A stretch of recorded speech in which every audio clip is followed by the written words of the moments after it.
Praise the Lord, जय मसीह की। आप सभी लोगों को आज बुधवार के दिन में आराध यूट्यूब चैनल में आप सभी लोगों का स्वागत है। आइए प्रिय अगुओं को वचन को ध्यान करें। तो कल के दिन आखिरी झूठ मसीह कहां से आने वाला है उसके बारे में ध्यान करे है।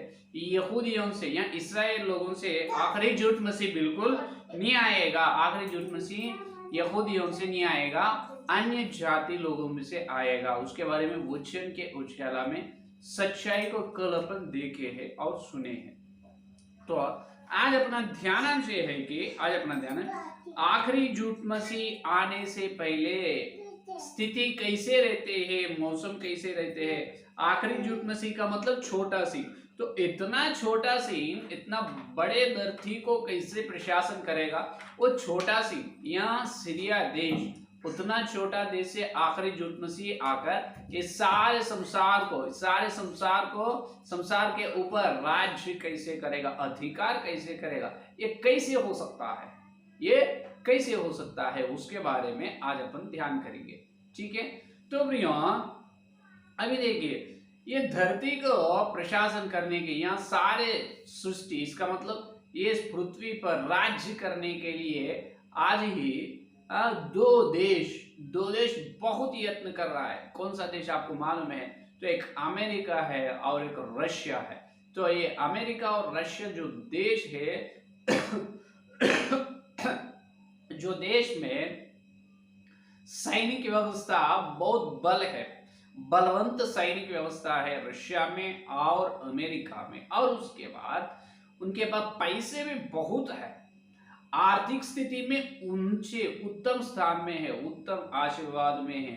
और सैनिक व्यवस्था में भी, फौजी में भी, बटालियन फौजी में भी बहुत सामर्थ्य और शक्तिशाली देश है। तो ये विशेष रूप से रशिया देश जो है, ये सारे धरती को रूल करने के लिए, सारे धरती या सारे संसार के ऊपर उनका, सारे संसार के ऊपर अधिकार चलाने के लिए यत्न कर रहे बहुत साल से। ये सभी लोगों को हर दिन ये संसार का, इसका मतलब ये इंटरनेशनल न्यूज, संसार का समाचार न्यूज जो सुनते हैं देखते हैं उसको अच्छे तरह से मालूम है, और थोड़ा राजनीति का ज्ञान भी है तो मालूम हो जाते। सारे संसार के ऊपर राज्य करने के लिए रशिया तो बहुत यत्न कर रहा है, बहुत यत्न कर रहा है, क्योंकि उसके पास उतना पैसे भी है, उतना सेना की व्यवस्था, फौजी की व्यवस्था भी मजबूत है। तो बहुत लोग ये कह रहे हैं कि तो आखिरी झूठ मसीह, इसका मतलब छोटा सिंह है ना, तो वो रशिया देश में आएगा। कहां से नहीं, रशिया देश में से आखिरी झूठ मसीह आकर इस धरती पर प्रशासन, धरती पर शासन करेगा, अधिकार चलाएगा, ऐसे बता रहे। लेकिन यहाँ पर गलत ये झूठ प्रचार है, गलत शिक्षा है। क्योंकि अपन ये इस दुनिया में जो हो रहा है वो राजनीति के दृष्टि में रख अपन बताने से वो बिल्कुल गलत हो सकता है। क्योंकि इस संसार में जो आ रहा है उसके छोड़ो, पहले पवित्र बाइबल में वचन क्या कह रहा है इसको देखना चाहिए। पवित्र बाइबल में क्या हो रहा है इसको देखना चाहिए। तो यहाँ पर इनकार करते हैं, क्या है? आखिरी झूठ मसीह उतना छोटा देश, सारे धरती पे बहुत छोटा देश सीरिया है, वो छोटी सीरिया देश से एक राजा उठकर सारे संसार को कैसे राज्य करेगा, संसार के ऊपर अधिकार कैसे चलाएगा, ये तो नहीं हो सकता है, होने का काम नहीं है, असंभव है, ऐसे बात कर रहे हैं। हाँ, ये अपने दृष्टि में देखने तो असंभव है, यहाँ मनुष्य की बुद्धि से, मनुष्य के ज्ञान से, मनुष्य का शक्ति और सामर्थ्य से असंभव है, लेकिन परमेश्वर के द्वारा ये संभव है। हालेलुया। तो अंत दिनों में परमेश्वर, अपना परमेश्वर ये संसार का राजनीति और आर्थिक व्यवस्था में उनका महत्वपूर्ण भूमिका चलाते हैं। क्या करते हैं? अपना परमेश्वर अंत दिनों में आया, इस राजनीति और संसार के आर्थिक व्यवस्था में महत्वपूर्ण भूमिका लेते हैं। परमेश्वर खुद आज्ञा देते हैं, परमेश्वर के द्वारा ही, परमेश्वर की योजना में है, वो बराबर परमेश्वर ने पूरा करता है।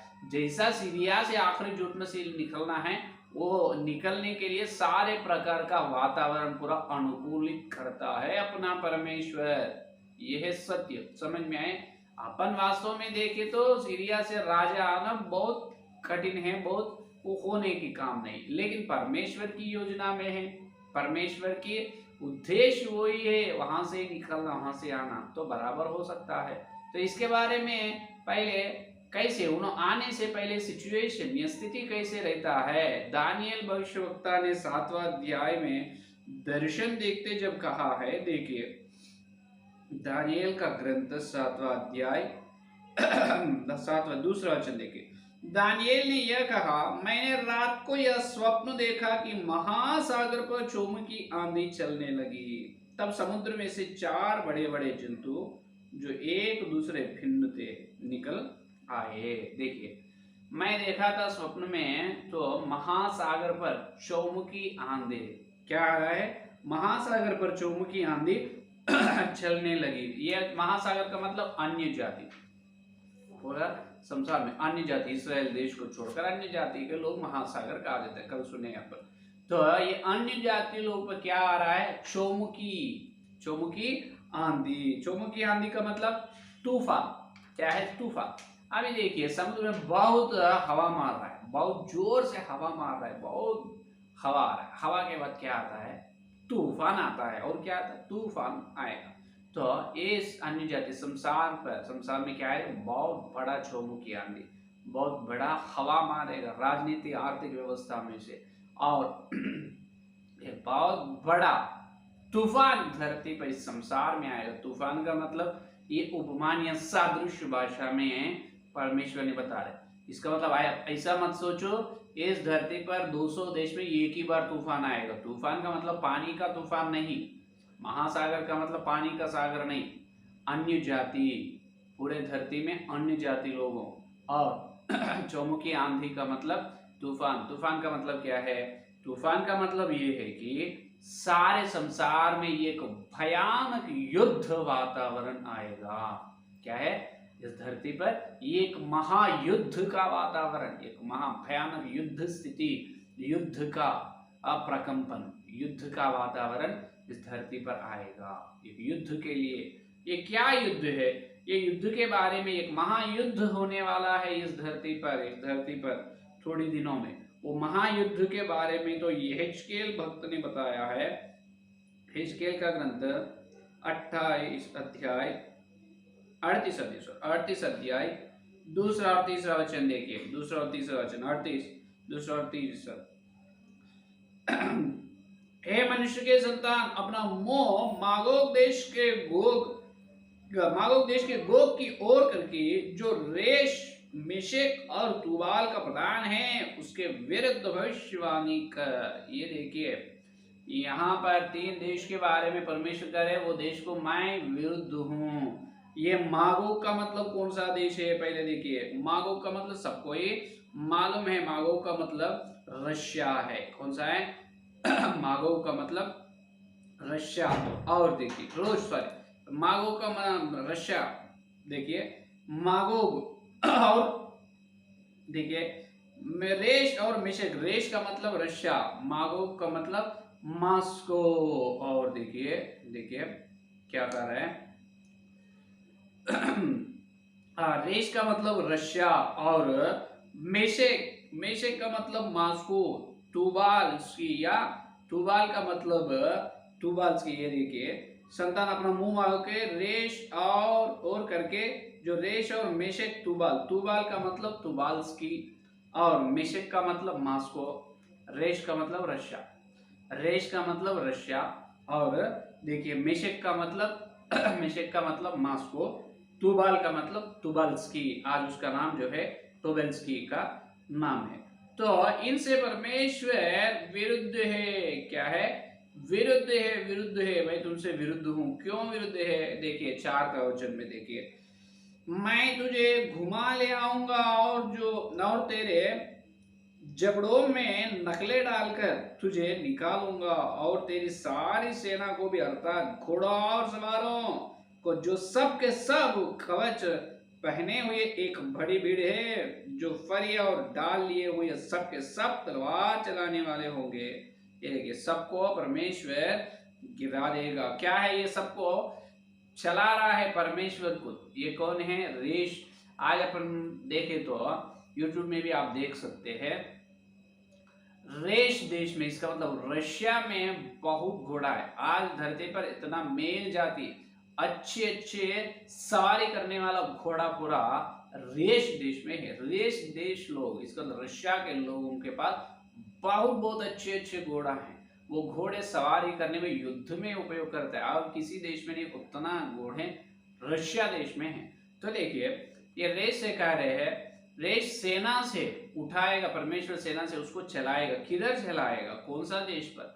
अभी देखिए, युद्ध वातावरण दिखाई दे रहे हैं हिजकिय्याह का ग्रंथ में 38 अध्याय 2 और 3 वचन में, रेश और मिश्र और तुबाल, इसका मतलब रशिया, मॉस्को, टोबेल्स्की देशवासियों निकलकर युद्ध करने के लिए जा रहा है। कौन सा देश पर? 8वां वचन देखिए, 8वां वचन में उस देश का नाम यहाँ पर बताया।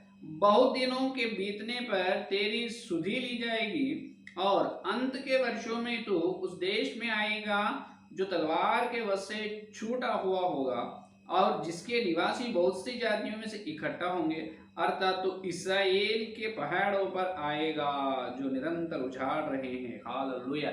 इस्राएल देश के पहाड़ों पर चल रहा है। कौन सा देश? रशिया देश इस्राएल देश के ऊपर युद्ध करने के लिए निकल रहा है। कब होता है फिर? रशिया देश इस्राएल देश के ऊपर युद्ध करने के लिए निकल रहा है। कब होने वाला है ये देखिए 16 वचन में देखो कब होता है। जैसे बादल भूमि पर छा जाता है, वैसे ही मेरी प्रजा इस्राएल के देश पर ऐसे चढ़ाई करे, इसलिए ये होगा। अंत के दिनों में ऐसा ही होगा। कब? अंत के दिनों में। कब? अंत के दिनों में। और थोड़ी दिनों में सारे सृष्टि में अत्यंत बलवंत देश रशिया, इतने सा छोटी देश है, इस्राएल देश के ऊपर युद्ध करने के लिए निकलेगा। तो यहाँ पर और एक बात यह है, हिजकिय्याह का ग्रंथ 38 अध्याय जो है, ये अरमगिद्योन युद्ध नहीं है। ये अरमगिद्योन युद्ध नहीं है, रशिया और इस्राएल देश के बीच में होने वाला भयानक युद्ध है। इसके बाद 39 अध्याय है हिजकिय्याह का ग्रंथ। 39 अध्याय जो है, 39 अध्याय में जो बता रहा है परमेश्वर, वो अरमगिद्योन युद्ध है। उसके बारे में प्रकाशित वाक्य 19 अध्याय भी बता रहे। और ध्यान से सुने, हिजकिय्याह का ग्रंथ 38 अध्याय में जो है, ये अरमगिद्योन युद्ध नहीं, 39 अध्याय में जो है वो अरमगिद्योन युद्ध है। तो उसके बारे में प्रकाशित वाक्य 19 अध्याय में बताए। लेकिन ये हिजकिय्याह का ग्रंथ 38 अध्याय अरमगिद्योन युद्ध नहीं, ये रशिया और इस्राएल देश के बीच में होने वाला है। तो देखिए, तो ये क्यों जाते हैं युद्ध में? देखिए 10वां वचन देखो, ये युद्ध में रशिया युद्ध को क्यों जाता है? 10वां वचन, परमेश्वर यह कहता है, उस दिनों तेरे मन में ऐसी ऐसी बातें आएगी कि तू एक बुरी युक्ति भी निकालेगा। एक बुरी युक्ति से रशिया देश एक बुरी युक्ति से इस्राएल देश के ऊपर युद्ध करने के लिए जाएगी। क्या है बुरा युक्ति? 12 वचन में मालूम होता है। 12 वचन देखो, ताकि छीन कर तो उन्हें लूटे और अपना हाथ उन खंडहरों पर बढ़ाए जो फिर बसाए गए, और उन लोगों के विरुद्ध जाए जो जातियों में से इकट्ठे हुए थे और पृथ्वी की नाभि पर बसे हुए पशु और अन्य संपत्ति रखते हैं। ये देखिए, छीन कर, इसका मतलब आक्रमण करना है रशिया को। क्या है? संपत्ति है रशिया देश में। क्या है? संपत्ति। क्या संपत्ति है? अभी सुनिए, रशिया देश, सॉरी, इस्राएल देश के ऊपर रशिया इसीलिए युद्ध करने के लिए जाएगा, आक्रमण करने के। इस्राएल देश में क्या संपत्ति है? इस्राएल देश में यह संपत्ति है कि मृत समुद्र है। क्या है इस्राएल देश में? रेड सी। क्या है? सॉरी, डेथ सी। डेथ सी क्या है? मृत समुद्र। मृत समुद्र कहां पर? इस्राएल है। तो वो मृत समुद्र में क्या है? वो मृत समुद्र में ये है कि बहुत सारे कीमती जो क्या बोलते हैं, मोती या हीरा के जिसका बहुत कीमती की चीज मृत समुद्र में है इस्राएल देश में, मालूम है? तो क्योंकि जो वैज्ञानिक लोग ने रिसर्च करके, वैज्ञानिक लोग ने मृत समुद्र में चलकर, पानी की गहराई में चलकर बताया, इसमें बहुत करोड़ों की संपत्ति है।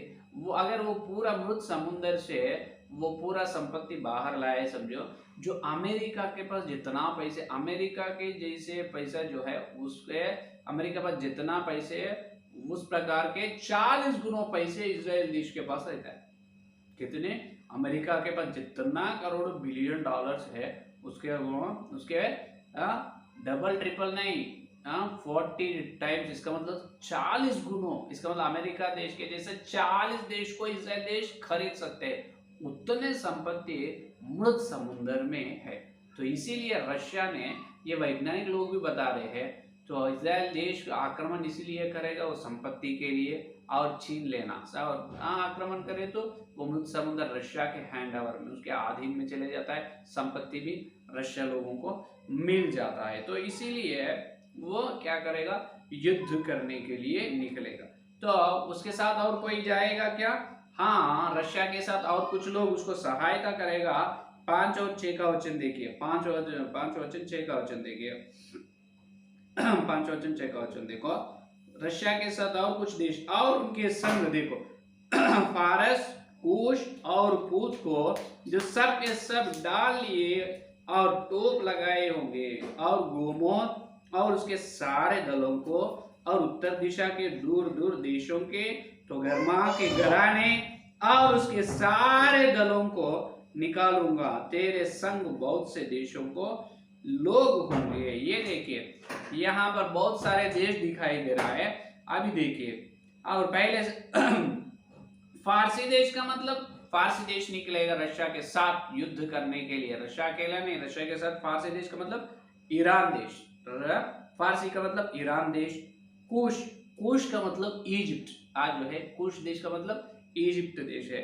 और गोमेर, गोमेर का मतलब जर्मनी। गोमेर देश भी रशिया के साथ युद्ध करने के लिए निकले। गोमेर का मतलब जर्मनी देश है। और पूत तोगर्मा जो है, इसके बारे में ऐसा कह रहा है कि अभी ये जर्मनी का संयुक्त देश, इसका मतलब जर्मनी के सराउंडिंग, जर्मनी के चारों ओर जो देश है वो देश बोल के ये पवित्र बाइबल के वैज्ञानिक लोग बताया है। तो गोमेर का मतलब जर्मनी, और पूत तोगर्मा का मतलब जर्मनी का संयुक्त देश, जर्मनी का संयुक्त देश है। तो ये देश पूरा देखिए, और देखिए तोगर्मा, तोगर्मा का मतलब आज लीबिया। कौन सा देश है? लीबिया। तोगर्मा का मतलब लीबिया। और देखो, फारसी देश का मतलब ईरान देश, और कूश का मतलब इजिप्ट देश, गोमेर का मतलब जर्मनी, और देखिए पूत का मतलब पूत देश का मतलब वहां पर जर्मनी के संयुक्त देश में और एक देश है, और तोगर्मा का मतलब लीबिया। ये इतने सारे देश पूरा उठकर किधर जाएगा? इतना छोटा सा है, इजराइल देश के ऊपर युद्ध करने के लिए निकलेगा। ये परमेश्वर के द्वारा होने वाला युद्ध है, एक भयानक युद्ध है ये, अरमगेदोन युद्ध नहीं। अभी इजराइल की जनता कितना है मालूम है? इजराइल देश की पॉपुलेशन आज जो है आप 40 से 45 लाख, कितना 40 to 45 lakh population is there on Israel country. Israel देश में सिर्फ 40 से 45 लाख जनताएं है, और इतना से अधिक नहीं। और बोलना है ये हैदराबाद के जैसा, और उसका एरिया, उसका सीमा, इजराइल देश की सीमा इतना छोटी है, अंगर डब्बी के जैसा देश है। आपने भाई बात में बोलूं, अंगर डब्बी कितना छोटा रहता है, उतना छोटा देश इजराइल देश है, एक हैदराबाद के जैसा। एक कलकत्ता, चेन्नई, मद्रास वैसा भी नहीं, वो बहुत बड़ा शहर। हैदराबाद तो, हैदराबाद में डेरा करने वाला जनता, लोगों की संख्या अधिक है, लेकिन हैदराबाद शहर जो छोटी होती है, तो एक हैदराबाद छोटी शहर के जैसा है इजराइल देश। तो इतनी छोटी देश के ऊपर रशिया और जर्मनी, इराक और जर्मनी के संयुक्त देश, और लीबिया, मॉस्को, तोबेल्स की, इतने सारे देश पूरा उठकर छोटे इजराइल देश पर युद्ध करने के लिए निकलेगा, युद्ध के लिए चलेगा। जब क्या होगा फिर? ये युद्ध परमेश्वर के द्वारा हो रहा है। जब क्या होगा? ये पूरा युद्ध को तूफान, चौमुखी आंधी बोल के दानियल भक्त कह रहा है, या वहां से ही अपनाए हैं। ये भयानक युद्ध संसार में होने वाला है। तो ये भयानक युद्ध के बारे में दानियल भविष्यवक्ता ये कहा है कि चौमुखी आंधी, तो ये बड़ा तूफान युद्ध होने वाला है। तब इसराइल की स्थिति क्या होगा? इसराइल को कोई मदद करते क्या? कोई इसराइल की ओर से जो इसराइल को बचाने के लिए और इसराइल देश की सेना में, फौजी में, और कोई देश उसको मदद करके उनकी सेनाओं को भी इसराइल देश में भेजेगा क्या? कोई भेजते क्या? कोई नहीं भेजेगा। आप यहाँ पर सुनते हैं, आप हर व्यक्ति को ऐसे मन में आएंगे कि इसराइल देश को बचाने के लिए अमेरिका, क्या है, अमेरिका सपोर्ट, मदद करेगा। क्या है? इसराइल देश को बचाने के लिए अमेरिका, अमेरिका जो देश है ना, अमेरिका देश इसराइल को बचाते हैं, क्योंकि अमेरिका और इसराइल के देश के बीच में अच्छे संबंध है। तो अमेरिका इसराइल देश को मदद करता है, और रशिया उतने सेना से, उतने सारे देश के द्वारा, देश के साथ रशिया देश युद्ध करने के लिए निकला है। तो इसराइल देश की ओर से अमेरिका भी युद्ध करेगा, इसराइल देश बच जाएगा, ऐसे अपन सोचते हैं। लेकिन नहीं नहीं नहीं नहीं नहीं, अमेरिका भी चुपचाप रहेगी। जब देखिए इतने सारे, इतना बड़ा, इतने बड़ी भयानक युद्ध में सिर्फ इसराइल देश अकेला है, इसराइल देश अकेला है। अमेरिका किसी प्रकार का मदद नहीं, इन्वॉल्व उसके अंदर भी चलेगा नहीं, सिर्फ इन्वॉल्व, भाग भी नहीं लेगा, भाग लेगा भी नहीं अमेरिका। क्यों? उसके पीछे और एक कारण यही है, हिजकिय्याह का ग्रंथ 38 अध्याय में परमेश्वर ने बताया क्यों अमेरिका इसराइल को मदद नहीं करेगा। तो अमेरिका मदद नहीं करने से, अमेरिका सहायता ना करने से इसराइल देश, क्या वो सारे देशों के हाथ में इसराइल देश हार जाएगी या जीतेगा? क्या होगा, भविष्य क्या होने वाला है, और कल के दिन वो संदेश में सुनेंगे। ठीक है, आइए आज संदेश सुनने का प्रार्थना करें। हालेलुया, स्तुति स्तुति, धन्यवाद करते हैं यीशु मसीह। इस बुधवार के तुम्हारे पवित्र आत्मा के द्वारा तुम भी तुम्हारे सत्य संदेश के लिए धन्यवाद करते हैं प्रभु।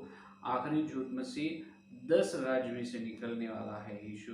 हाँ, 10 राज्य में से विशेष रूप से छोटा सी आखिरी झूठ में सीरिया देश से राज आने वाला है, लेकिन उतना छोटा राजा धरती का ऊपर कैसे, धरती पर राज्य कैसे करे, उसके बारे में आज हमको बताया। आपको धन्यवाद करते हैं।